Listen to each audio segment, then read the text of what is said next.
next part of our ceremony, we're going to turn our attention to the Hall of Fame induction for the 2012 Missouri Track and Cross Country Coaches Association.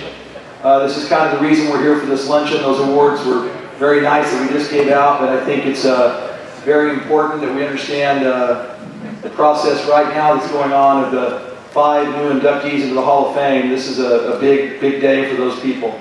And I was the person lucky enough this year to not just receive the ballots in the mail. That was, the counting and getting to the final conclusion. But the part that meant something to me was talking to these people on the phone and receiving things in the mail, via emails, whether it was postal, email, whether it was drop boxes from other people on some video footage of someone talking about a former coach. And as I went through these 5 new inductees into the Hall of Fame, I just sit there and thought about the profession in general and how honored I am to be part of this profession when you see the efforts that these people have put in with their athletes, the time they put in with their family, to deal with the coaching aspect of life. And it made me really proud to be in the profession. And, one of the people going into the Hall of Fame, coaching a team back in 1980 to a state championship. And, I ran as a high school junior at Neosho, Missouri in that track meet. And I remember, that team, and I remember them getting that trophy, and I remember their 4x4 and things like that, because as a kid in high school track, you were checking out the talent out there from other parts of the state that you never saw in your lifetime. And you saw those kids run and compete, and you thought, these kids are getting after it, and they're well coached. And little did you know, years later, I'd be standing here, presenting or standing up in front of you with an induction ceremony for these coaches and this coach in particular. But what we're going to do right now, we have a DVD, so we'll start going down our new nominees. And our first one, in alphabetical order, is Coach Todd Cooper. Todd Cooper grew up in Excelsior Springs, Missouri. He was born from Excelsior Springs Medical Center and spent his childhood attending Excelsior Springs schools. In his senior year of high school, Todd won the 1981 Missouri Class 4A State Pole Vault Championship. In addition to winning the state title, Todd garnered high school All-American honors. Todd's vaulting success did not go unnoticed. He received an athletic scholarship to Baylor University, and he competed during the 1982 to 1985 track and field seasons. Before earning a degree in education, spring 1985, Todd had a stellar 4-year pole vaulting career. Here is a list of his collegiate vaulting accomplishments. Set Baylor University school pole vault record 16 times. 2-time Baylor Track and Field Athlete of the Year, 1983 and 1985. 4-time Southwest Conference pole vault champion. 3-time NCAA Division I All-American. 2-time NCAA Division I National Runner-Up. 2-time Olympic Trials Qualifier. As a coach, Todd Cooper has gone on to make an even bigger impact on the sport of track and field.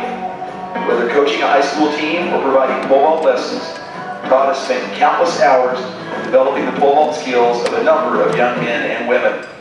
Here is a list of Todd's accomplishments as a coach. In 3 years coaching at Baylor University, Todd coached 7 athletes over 17 feet, 3 athletes over 18 feet, and 1 athlete over an NCAA record 19 feet 2 3/4 inches. In 13 years at Excelsior Springs High School, Todd coached 7 state champion vaulters, 6 state runner-up vaulters, and 37 All-State Award winners.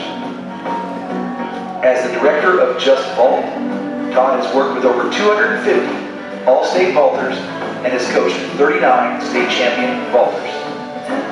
On the girls' side of track and field, Todd currently trains our nation's #1 ranked high school pole vaulter. May we please give a warm welcome to our 2012 Missouri Track and Cross Country Coaches Association Hall of Fame inductee, Todd Cooper.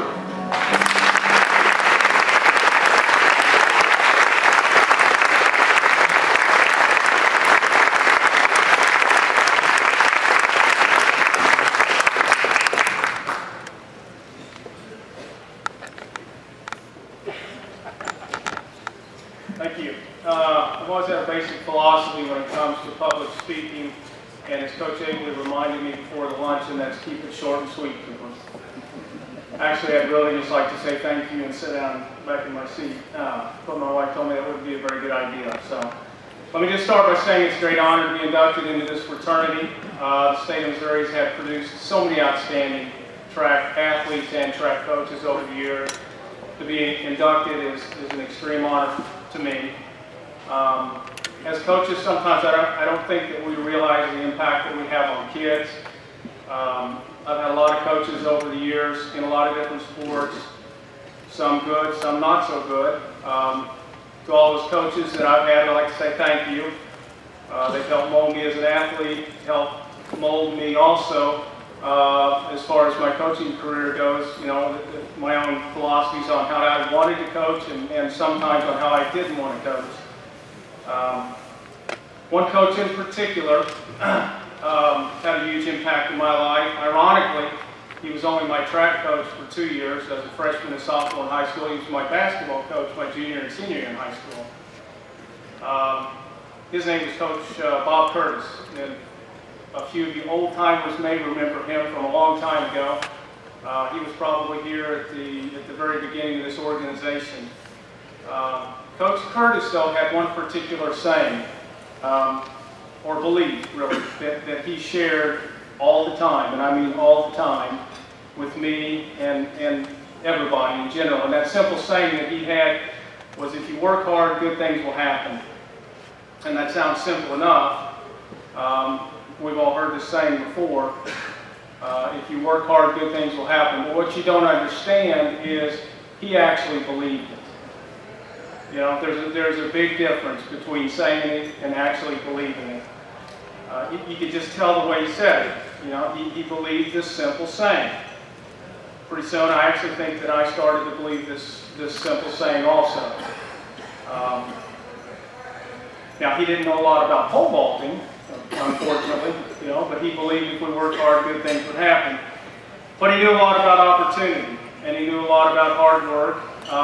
So did my father. In fact, I think a big part of why I believe Coach Curtis saying was because I'd grown up watching my father work hard and be successful. And luckily for me, my father actually did know a little bit about pole vaulting. If you want to pole vault with steel poles and landing sawdust, he knew a little bit about pole vaulting. But he taught me some incredible fundamentals at a young age when I first started the pole vault that are really still actually a part of my technical coaching beliefs to this day. You know, it was actually, I thought it was a little bit crazy at the time. You know, we don't want to do it this way. We want to try to bend the pole. Now, you don't understand. You got to swing on the pole. You got to jump off the ground. You got to learn how to run. You learn how to run and take off. You know, you got a chance then to be good in the air. So he was basically my pole vaulting coach in high school throughout my high school career. I think we all realized though that it'd be hard to be good at a sport that was as difficult as pole vaulting if the opportunity to practice only occurred between March and May. So one day, Coach Curtis and Dad went to one of our old gyms in town and cut a hole in the corner of the basketball floor and installed a plant box so that we could practice in the winter. We built a metal storage shed outside to put the pits in, and I was given a key to this storage shed and told that I could go practice in the summer. Now remember, back in the late 70s and early 80s, things were a little bit different. You know, I was given a key. A buddy of mine could go down in the summer, unlock the storage shed. Unfortunately, the storage shed wasn't very close to where the runway was, so we would have to get the pits out in the summer, drag them 300 yards, set them up, practice. Then we'd have to take them down, carry them back, put them in the storage shed, lock up the storage shed. Hopefully you remember to lock up the storage shed. And we do this 2 or 3 days a week all summer. So the opportunity to work hard was provided to me also. You know, it wasn't just lip service. And you know what? Good things happen, you know. So thank you, Coach Curtis.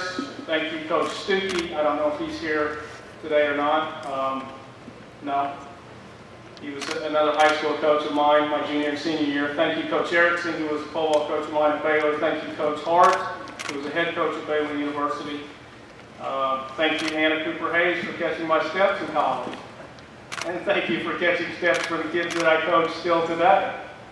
And thank you, Dad.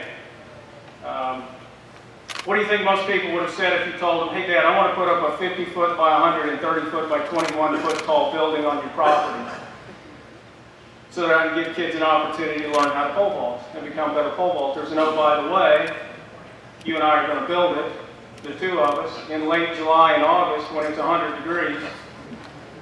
What do you think? And you know what he said? Sounds like hard work. That's all I needed to hear. Thank you.